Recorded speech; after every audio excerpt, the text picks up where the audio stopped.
Je suis pas assez clair, je suis pas assez intéressant, je suis pas à la hauteur, je suis pas assez... Tu connais ce discours. Ce discours qui est le résultat d'une peur viscérale. Je vais les décevoir, je suis pas à la hauteur.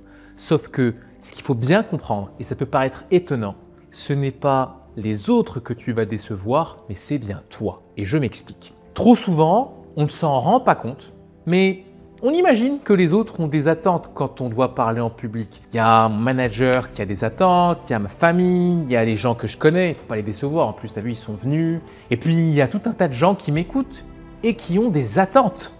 Et ces attentes, on pourrait clairement les identifier. Mais dans la salle, la personne qui a le plus d'attentes pour moi, c'est moi. Comment je le sais?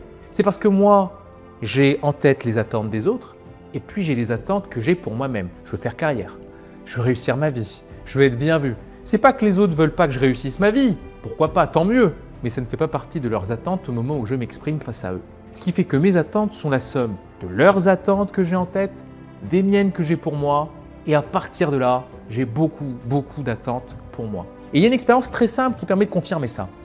Est-ce que ça t'est déjà arrivé, prendre la parole, tu te dis que tu as été moyen, voire naze, ça peut arriver. Et à ce moment-là, tu te dis, bon, je vais demander ce que les autres en ont pensé. Et tu as la chance d'avoir des feedbacks et les autres te disent, bah non, c'était bien. Non, ça va, c'était plutôt pas mal. Et là, tu te dis, soit ils sont tellement bienveillants qu'ils ne me disent pas la vérité, c'est possible.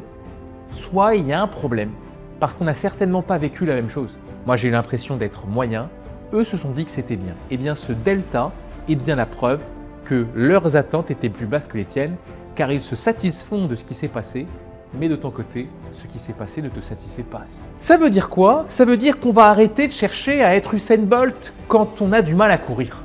Ça veut dire que je suis en train de viser le saut de 20 mètres, je vise la dernière marche, parce qu'il faut que ce soit super éloquent, parfait, charismatique, et qu'il faut que j'arrête de viser la dernière marche. C'est très difficile ce que je suis en train de te dire parce que pour quelqu'un qui est ambitieux, et je sais que les gens qui regardent ces vidéos sont des gens ambitieux, que tu es quelqu'un d'ambitieux, j'ai envie d'être éloquent, j'ai envie d'être écouté, j'ai envie de progresser, et c'est tant mieux. Et je ne sais pas comment faire pour dire à quelqu'un, sois moins ambitieux, satisfais-toi de peu, et même à la limite, j'ai pas envie de ça. En revanche, ce que je vais te demander, c'est d'arrêter de faire le saut de 20 mètres ou de vouloir le faire. C'est impossible de faire un saut de 20 mètres. C'est impossible d'être super charismatique d'un coup. Mais on va commencer à faire quelque chose d'un peu différent. On va commencer à faire 20 sauts d'1 mètre. On va arrêter le saut de 20 mètres et on va faire 20 sauts d'1 mètre. Ça veut dire quoi? Ça veut dire que la prochaine fois, plutôt que de me concentrer et de dire je vais faire le saut de 20 mètres, je vais être super éloquent et charismatique, la prochaine fois, je vais me concentrer sur le regard quand je parle aux gens. Et puis la fois d'après, je vais me concentrer sur ma posture. Et puis la fois d'après, sur ma gestuelle. Et puis la fois d'après, sur ma structure. Bref, je me concentre à chaque fois sur la marche d'après et pas sur la marche finale. Faisant cela, je définis des objectifs intermédiaires. Faisant cela, j'ai moins peur de me décevoir. Et donc j'ai moins peur de les décevoir. Parce que j'ai défini des marches réalistes, intermédiaires, sur lesquelles me concentrer. Je ne cherche pas à jouer petit bras, à être Usain Bolt la fois d'après. Je joue sur le long terme. Et vous voyez que ça demande d'être très clair sur qu'est-ce que je vise à chaque fois. Donc, s'il y a cette peur de ne pas être à la hauteur, de ne pas être intéressant, de ne pas réussir, il me faut redéfinir mes objectifs. La prochaine fois, je ne cherche pas à être super captivant. Je cherche juste à appliquer la technique du regard. La fois d'après, pareil.